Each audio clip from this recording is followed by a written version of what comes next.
Hi there, my name is Hannah Yore, and I'm the Director of International Programs at SAGE. We're the world's oldest and largest organization dedicated to improving the lives of LGBTIQ people everywhere. Today I'm here with Dimitra, and we're here to talk about her life, her work, her activism.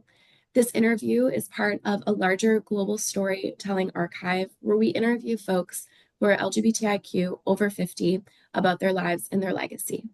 So I'll start, Dimitra, by asking you to introduce yourself and just a little bit about your background before we dive in and get to know you more. And thank you so much for being here with us today. Okay. Uh, Nice to meet you, Hannah, and participate in this project that will hopefully retain and record the lives of older LGBT people. My name is Dimitra Kyrillou. Uh, I'm a lesbian, 60 years old. Um, I live in Athens, Greece, and I work as a civil engineer in a company. I'm mostly engaged in activist work in a group called Proud Seniors Greece, support group for LGBT people over 50 years. And now I'm elected vice president of in the board of this group. So I intend to focus more on the good work provided to give visibility and also support practically, show practical solidarity to members of our community who are really invisible, I would say, or they are going through hard times. We'll come back later on. And another focus for my work is that I write on cinema and I write film critics in the biggest web page, LGBT web page in Greece. It's called Antivirus. Um, and one of my interests is to record the representation of LGBT people in cinema, which is something, a project that will need time and it's theory and also research. So I think with all those two activities, it's more I'm out of time the time to do all this. But it's really for me it's very important, and I stop here so that you maybe want to ask more particular stuff. Amazing. And we'll get more into your activism and your life and what inspires your passion for working with the LGBTIQ community, particularly older LGBTIQ people. But I want to start by going back to the beginning. Can you talk about when and where you were born, a little bit about your childhood and young adulthood before you came out in political life? Well, yeah, I was born in the Republic of Cyprus, and which is a small country and a very, I would say, it used to be a very conservative small society. I moved with my mother to Greece at the age of 9 years old, and since then I basically, with some small going back, basically I reside in the country. To come to your question, um, after after being in a relationship with a woman, I remembered that as a kid, 4 year or 5 year old kid, I remember myself shouting that I'm a boy, and I was wearing my half brother's clothes, and I was wearing them, but and because I was doing it all the time, they had to instruct me. I had to be instructed that okay, as a play, it's okay, but forget about that.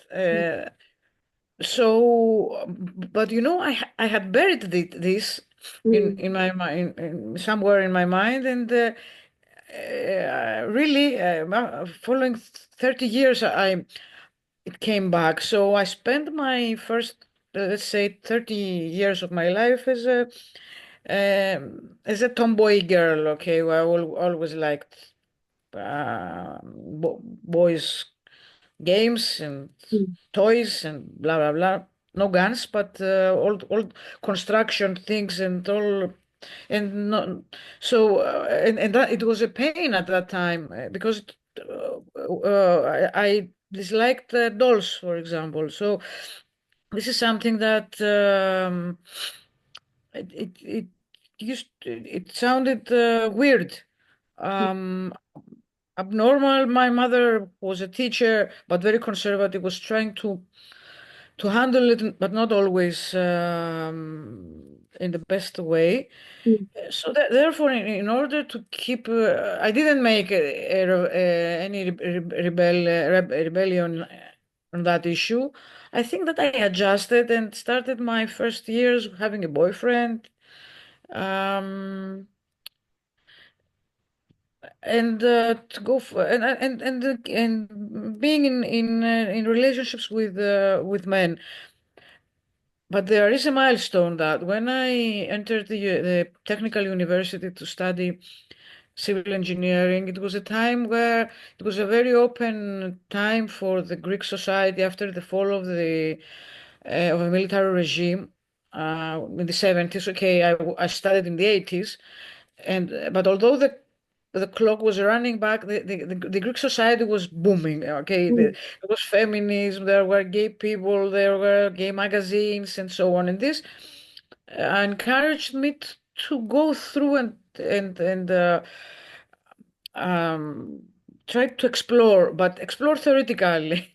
And because I was a progressive person, I always was principled against sexism and against the oppression of LGBT people. But I think that, but basically, I say I wanted to hide that I liked women.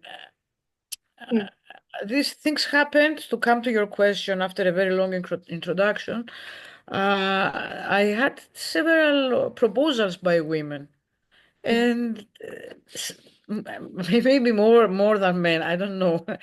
And then it happened that I was with one of them and started thinking that I like that, and women are more. I appreciate them more. I communicate better. So it took time. First, I thought it was an experiment. Okay, I say I'm open, blah blah blah. But actually, this changed my life. In the course, as I was facing, I was first a closeted lesbian. I came out to my friends and activists and political activists and so on, but I was closeted, and then I was angry. Why do I have to hide that? It's a very alienated process. Now we're in the 90s. Things are trying to change, but not that really. Okay, you cannot go to a consultant's firm and say, "I'm coming with my spouse who's a woman." You don't. You don't. So, and this made me think more than we need this. We need to reflect on that, on our situation, and we have to change that situation. I'm always more a person that likes to think more, a lot, but also not a sayer. I'm also a doer, and this brought me to LGBT activism in a group that was a mixed and called Initiative of Homosexuals. We are in the 90s, huh? Against oppression, and then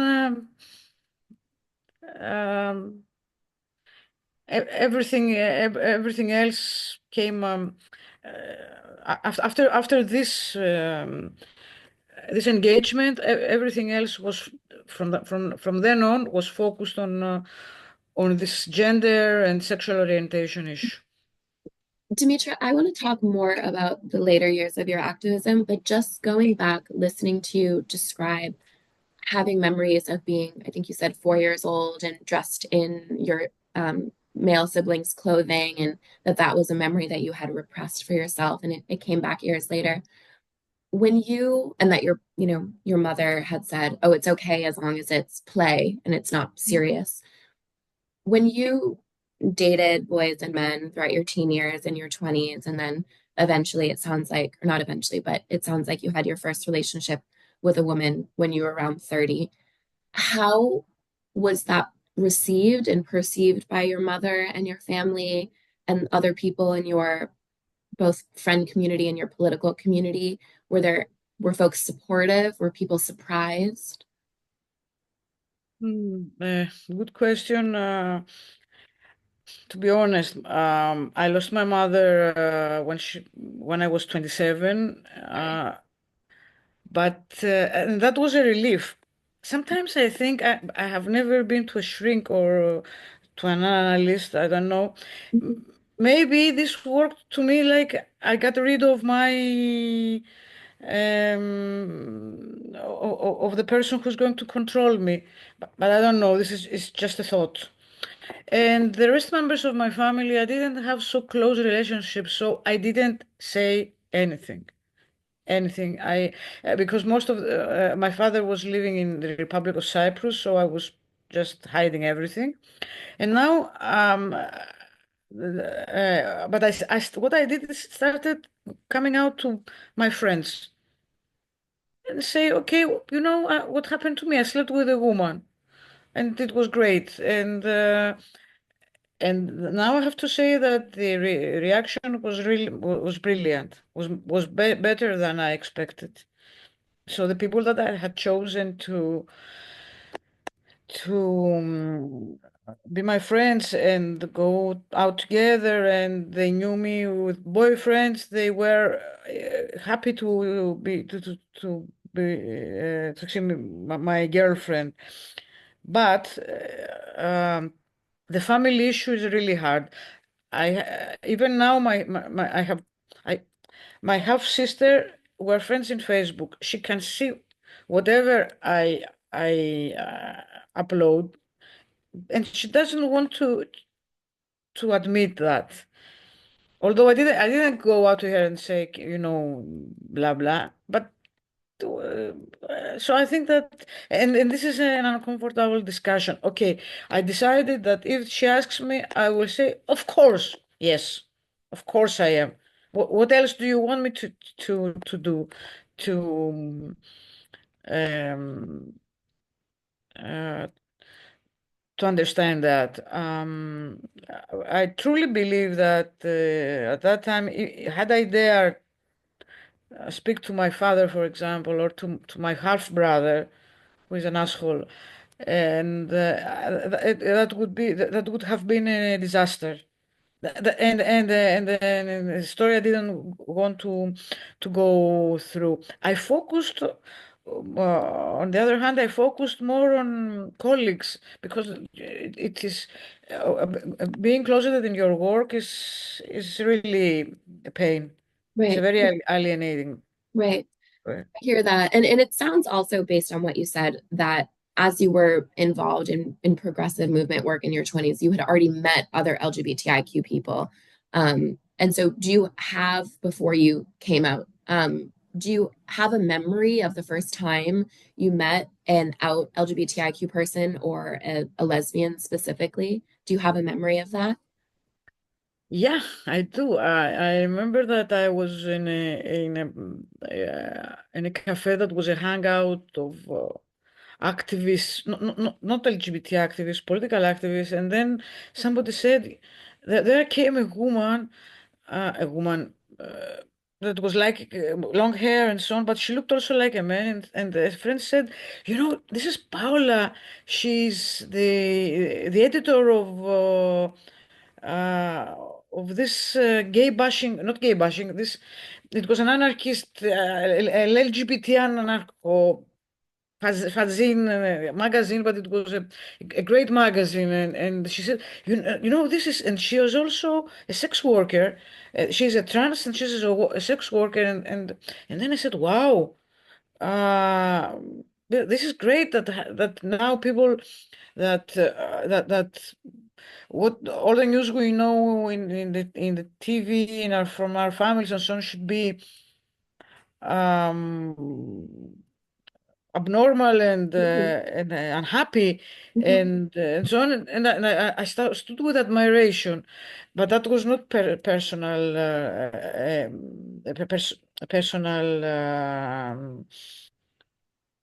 I didn't come to know her You didn't know personally. Powell well personally, Yeah. right? Okay. When I met LGBT people, I think I felt embarrassed. Hmm. I felt embarrassed. Say more. Embarrassed for them, for yourself. What did that? I didn't know what to say. And Okay. again, I believe that I was polite and Sure. um, but I wouldn't ask. I would ask more a heterosexual person about their lives Yeah. than a, a queer person Mhm.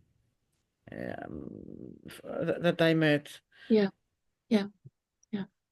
So, Once I was sorry, no, please, I please. was flying. I Mm. was flying to work as an exchange student, and I had a transit flight. It was Athens, Warsaw, uh, Copenhagen. And then there was a, a very handsome, very gay man sitting next to me, and he was talking to me all the time, and he was so sweet. And so he was asking me, and he said, "Oh, it's a pity you can come to Stockholm where I live and visit me, and it's a great place and so on." And I was, yes, no, yes, Feel really. nervous, kind of. Yeah. I don't know. And then I was saying, why? Mm. He was the most interesting person in the plane because it was hours of flying. And, Yeah. I don't know. And then all these memories came back to me, and I said, maybe I wanted to avoid my Yeah. orientation. Yeah. Right. Right. The orientation was coming to me, and I was saying, I don't know. I don't Mhm. know. Mhm. Sorry, it sounds psychological explanation, No, but no, I think it's really interesting. And not the first time I've heard someone reflect in that way. So it makes sense to me. It makes a lot of I sense. didn't look for solidarity. Yeah.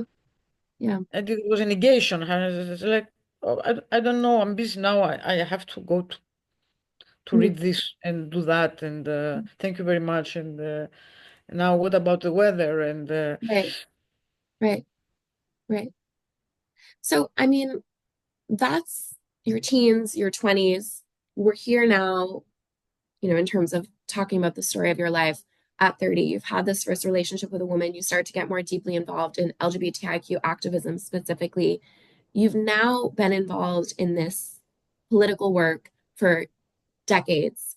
And I would love to hear from you what your observations have been in terms of how the LGBTIQ movement, the feminist movement, the progressive movement have changed throughout your life and your involvement, both in Greece and then internationally. What are changes you've observed, things that worry you or things that bring you hope?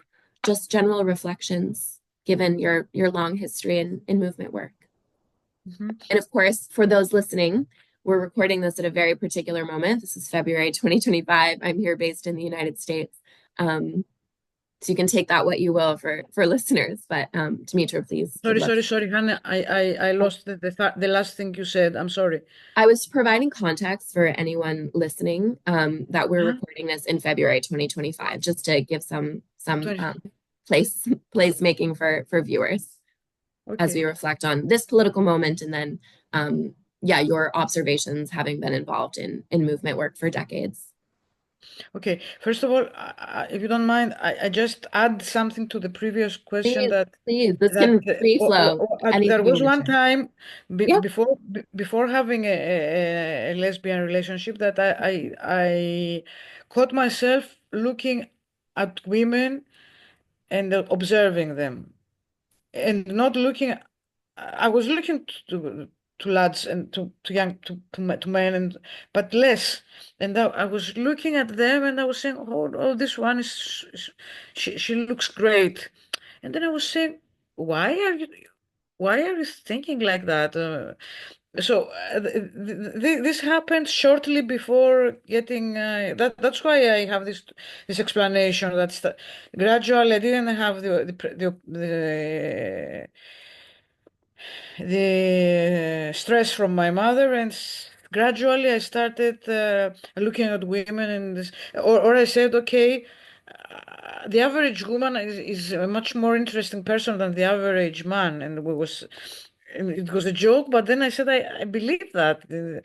So this is just to complete the previous now to come to your I think that this question now has to do about how things changed over time.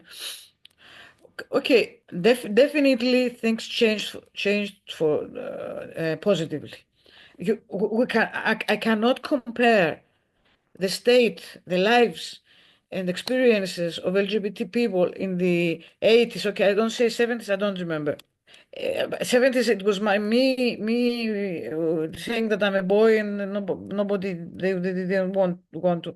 80s, I was observing, but it was a battle. And then came HIV, and that was a very difficult time at the moment. And then the 90s were more open, but they were more like how could I say it was in a very personal level. You could be you could say I'm those people exist.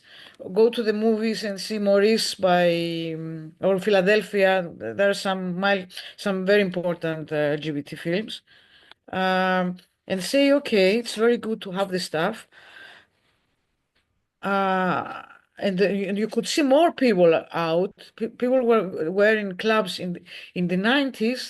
Then we had this lesbian friendly or gay friendly or LGBT friendly bars, and that was where this activity was focused, or some magazines, but they were more about lifestyle. And what changed in Greece um, after the first wave? Okay, it's a long story, but the first wave of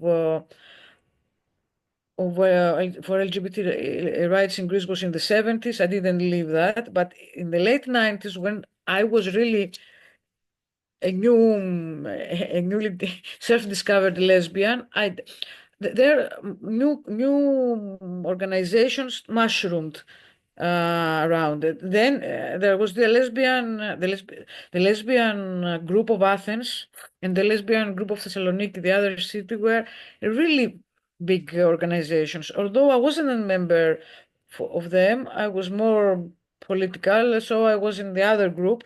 But we had this a sort of coordination, and this coordination was born not because it was easy. It was because some people, because of some extreme events.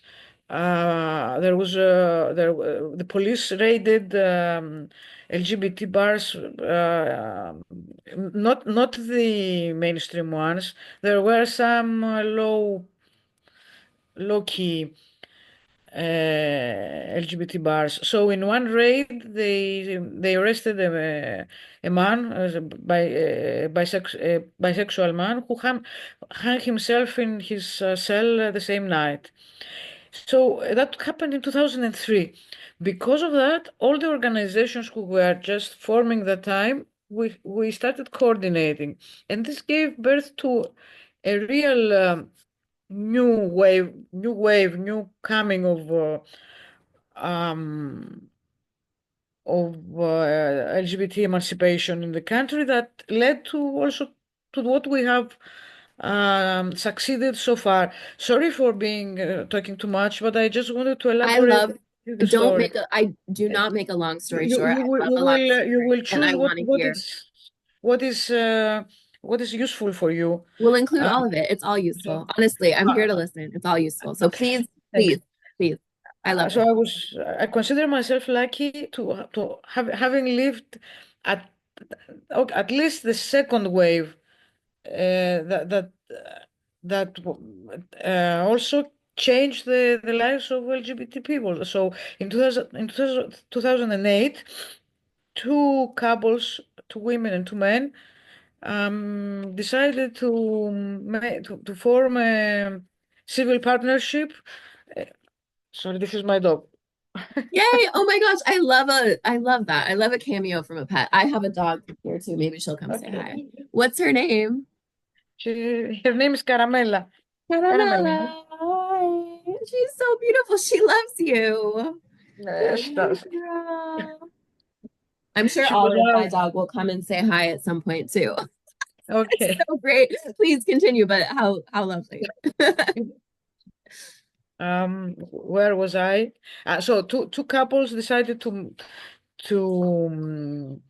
go for civil partnership. There was not civil partnership, civil partnership, but only only for heterosexual couples. So this is really ridiculous. The state introducing civil partnership instead of religious marriage in a country where the church, the Orthodox Church, is really a cult. So it was it was very nice, and at the same time, they clarified that this is only for heterosexual couples and not for same-sex couples. So those people, those activists, agreed with a mayor who they went against the law, actually, against the Greek law. They formed the partnership, and then, of course, it was decided that it was illegal. It didn't have any, what is the word? Any application, any use. So they appealed to the European Court, the European Court of Human Rights. So they made an appeal. They appointed a lawyer, an attorney, I don't know, and there the European um, uh, I say. I'm sorry, Hannah. If you want to I say it in blocked a Greek, little bit. that's completely fine as well. Um, the European Court Okay. decided for the legal that the marriages should have been called legitimate, Okay. not And legal. what year was this, did you say? Around what year? Okay, the marriages were in 2008. The Okay. decision came a good 3 years later. Okay. Okay. And that was, of course, a slap for all Right. the. Right. Okay, and Yeah. then we had a progressive government in 2015, Hmm. center left, who had and this is why also you need the movement because you have to push Mm. things. You have to Hmm. press politicians, not just deliver promises, but okay, if you are elected, what will you do that? And then in 2015, the same-sex partnership was introduced, which with limitations. There were several limitations that it is very complicated to explain everything. But they say, for example, two people of the same sex. So, okay, if one is a trans person that cannot at the time they could not reaffirm the chosen gender. So it was foolish to say same sex because then you had to argue Right. which sex is what. Okay, Yeah. so there were limitations, but it was a huge victory. And 3 years later came this gender reaffirming law. I don't know. Uh, Again with limitations, but this enables trans people apply for regardless of if they had any operations for Right. reaffirming Right. the gender They can or if change their they gender marker on their documents. Is that what you're saying? Regardless of surgeries, right? regardless. So it was pretty good, Yeah. and it's still on. Yeah. Um, So you're, I mean, so please, please. to sum up, Yeah. to sum up, I'm happy to having been through positive Mhm. reforms, reform. I myself made use of the civil partnership to form this with my partner. Uh, and I feel a lot safer with that than Yeah. from many points of view. Mhm. Um, but I think that we are at a timing that the clock is turning back, not by itself, as you mentioned also in your introduction. Um, there is a backlash, I would say, against LGBT rights and this so-called anti-woke Right. movement, which is calling anything we are doing as movement that we are the lunatics of woke culture, and Hmm. we are the crazy people that and so on. So I don't feel really. I'm an optimist, and I always want to. I'm going to fight, but I feel stressed that we are at a time that either we resist and we find the allies and we say that we are not going to turn the clock back, or we will find ourselves in the position to be deprived human rights, because for me LGBT rights are human rights. Okay, all the others to be deprived of those that I we had fought for. I don't know if I answered your No, you question. did perfectly, and I so appreciate all of the context. When we before we started recording, and you and I were just speaking informally, we talked about the importance of intergenerational work, especially in this political moment. And I wonder if you have any advice for younger activists, folks in their even 20s or 30s that have not lived through decades and watched the tides change. Activists who maybe are not as aware of the larger history, haven't lived through different governments, different regimes, for lack of a better word. Do you have advice for them? Things that, um, I don't know, to keep them motivated or to keep them involved in the fight when they may be feeling dissuaded by the growing attacks on their rights? Yeah, definitely. The My advice to younger people is that they have to know our history, and therefore engage themselves in any form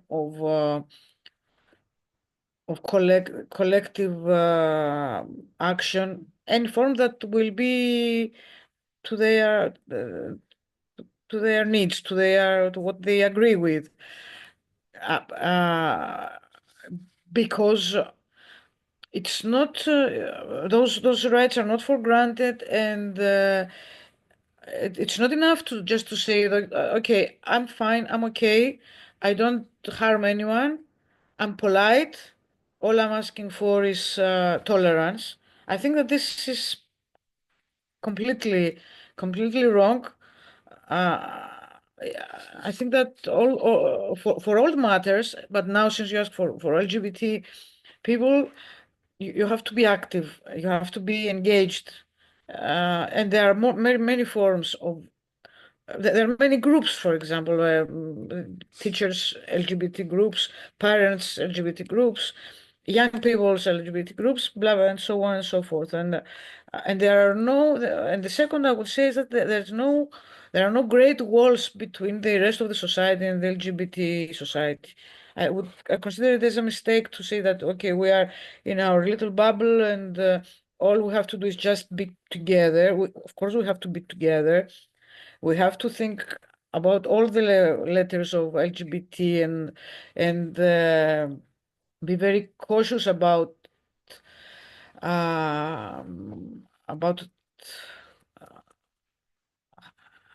how could I say threats to divide us. Sure. But and at the same and we also have this kind of problems, but at the same time that the society is more open, strangely, although many things are now in the country that I live, for example, the health system is collapsing, the public health system. Hmm. But in the hospitals, you can see that in the public hospitals, you can see in general, not everywhere, more positive attitudes towards trans people, for example. That wasn't the case 15 years ago. As proud seniors were formed because they wanted to show solidarity to a trans woman who had cancer, and she would go to the hospital, and she would say, oh, "Hey," they would address her as a man, Mister, and she was with long hair and a suit and a skirt and blouse blazer, and so on. They say Mister, you are here to heal you and not to tell you what you want to hear, and stuff like that. So Right. I think that this has Yeah. changed, and I also see that it took me years to come out of the closet in my work. Now you go to another, and then there are people that say openly what younger people. Yeah, I'm there, and I go with my boyfriend for a man or a girlfriend. So that's why I believe that this is a very contradictory situation. A tension between laws and legislation and policy and maybe cultural attitudes. I hear you. Let's talk more about your work with older adults. So I want to hear your reflections both personally in your life and also with the LGBTIQ elders that you work with. What are some of the main challenges that are facing LGBTIQ older people? I think so often in the LGBTIQ movement, we focus on youth and young people, which is incredibly important. And young people need our advocacy and solidarity. But I'm really curious about the perspectives of older adults like yourself. Can you share what your observations are? What aging what is your experience of aging been like? Yeah. Okay. First, to know to tell you to I start by saying that when this group, Proud Sinners Greece, was formed, it was formed just to show solidarity to this trans woman. Okay, Yes. and it was a very successful. Okay, the woman passed away some months later, but they mobilized many people Mm. to support her. They would go with her and stay in the hospital with her. They would collect money and buy things for her and so on. When she was out, she would go to her very small apartment and clean for her. And she was living in Thessaloniki. Nana was her name. Older herself? How old was she? She was 70 plus, Okay. 75. Mm. And she had cancer. She Mhm. fought. She was a fighter. Um, then we discovered also that there is a big network of people, even in the second city of the country, Thessaloniki, which is smaller. But if you mobilize, you find more people. Of course, Yeah. the majority were not elder people. The people who showed solidarity were no okay. They were not 20 years old, but they were 30s, 30s, 40s, and their 30s and 40s and so on. But since then, many of them have also come in the 50 year old plus. But now to address your question, what we're doing is we're a small group. We don't have resources so far to provide like the Spanish. Now that I have already participated in some conferences, I can see that there are big organizations that have also health, provide health and so on. We don't. But what we do is that we mediate.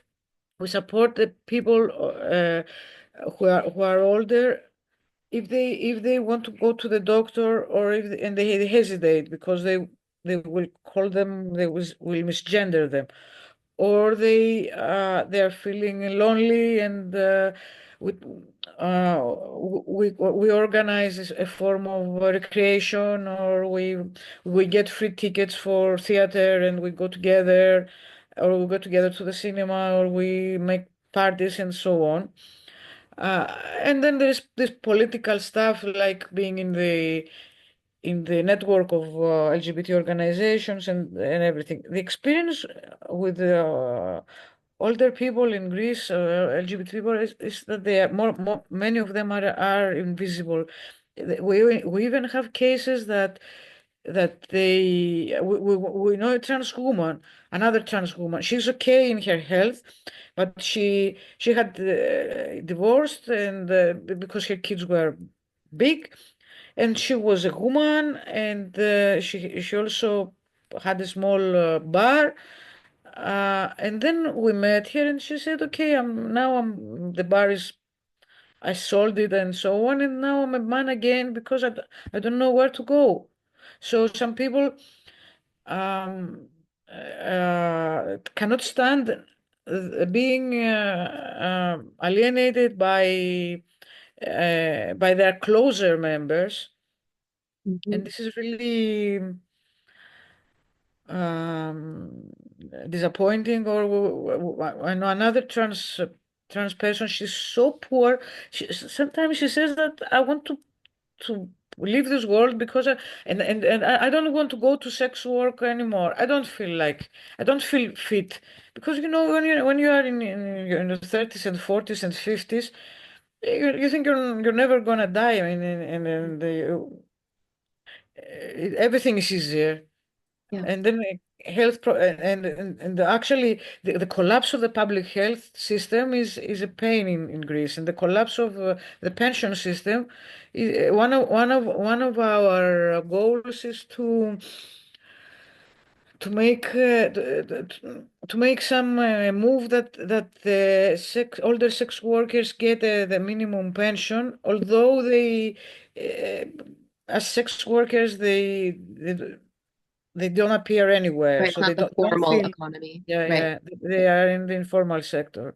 Yeah, Um, so we have to fight for visibility. Yesterday it was the funeral of a person who was a gay man. We knew him. He was not a member of our organization. He was coming in the parties and so on, Petros, sure. and he was run over by a car. He was for 2 weeks in a hospital. He passed away. Nobody in the police, nobody was interested to find out who the hell ran by with his car, Yeah, this fagot, as they were saying. And there were 19 people in his funeral. Okay, it was a very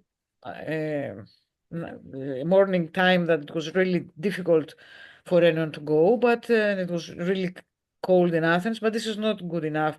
And even we suspect that he had a boyfriend, but the boyfriend didn't go in the front. He was there, but he didn't dare approach. right. So these are uh, really Of course. serious issues, and Right. not having a place to stay. Hmm. Hmm. If you have an apartment of your own, Yeah. it's And this is why I feel so jealous for the Spanish and the Portuguese organizations I met last October in Portugal. That they are now they are in the process of organizing a house for older LGBT people to be run by them Yeah. and Yeah. not. Uh, of course, there's organizations with deep roots, Mm. and they had some. One of them had been granted a building, so um, Yeah. By them and for them. Yeah. yeah, You mentioned a little bit ago that you are married or in a civil partnership right now, you have a partner, and that provided you a sense of security. And this is something I hear a lot from older LGBTIQ people, that marriage and having the state recognize your relationship feels very important, especially as you get older and have health concerns and need to, make decisions with one another.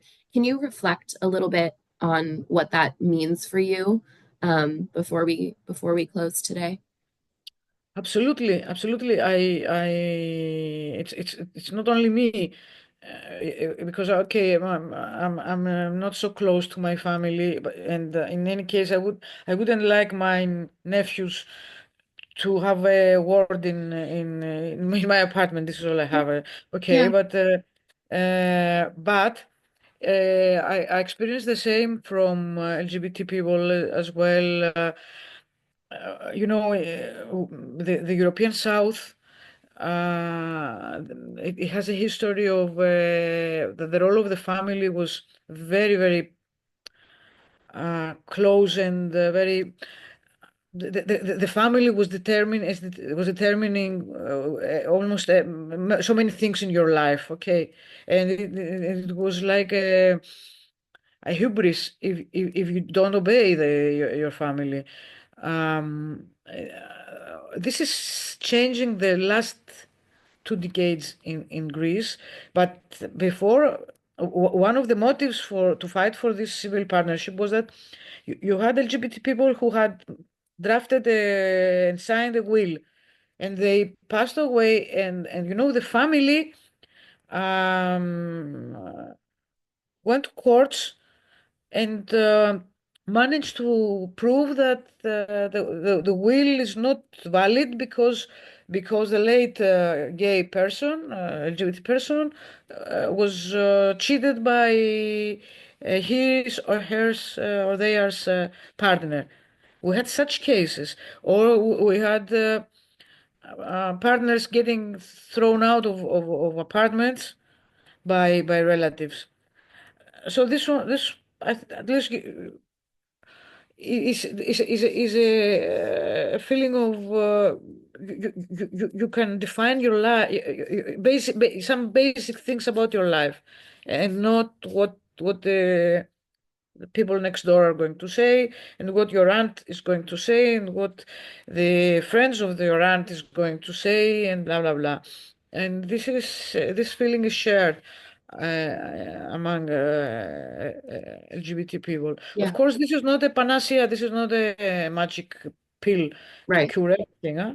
right, right, absolutely. I think that's a wonderful place for us to close today. I want to give you the last word. I'm so grateful for this time to be with you and to learn more about your life and your activism. And before we close, is there anything else you want to say? I want to allow you the last word.